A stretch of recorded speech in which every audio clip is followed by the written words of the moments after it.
लग्नानंतर होईलच प्रेम या मालिकेच्या येणाऱ्या पुढील भागात आपल्याला खूप मोठा ट्विस्ट पाहायला मिळतो। जीवा आता नंदिनीला सांगतो की लवकरच आपल्याला एका उद्घाटनाला जायचंय, तर नंदिनी म्हणते की आता मला कुठे यायची इच्छा राहिलेली नाहीये। त्यावर जीवा म्हणतो की त्या ठिकाणी तर तुला स्पेशली यावंच लागेल, कारण ते उद्घाटन आनंद निवासचं आहे। होय नंदिनी, मी लवकरच तुला आनंद निवास परत देणार आहे।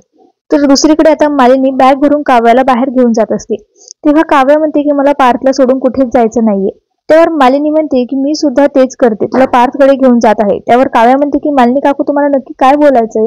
त्यावर मालिनी म्हणते की आजपासून तुझा वनवास संपला।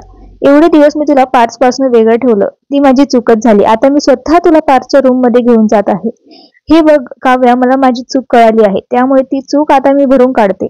म्हणजेच मालिनीने काव्याला माफ केलंय आणि ती स्वतः आता तिला पार्थच्या रूम मध्ये घेऊन जाते। तर मित्रांनो, आता सगळं काही नीट होतंय, तर बघूया पुढील भागामध्ये आपल्याला काय पाहायला मिळतंय।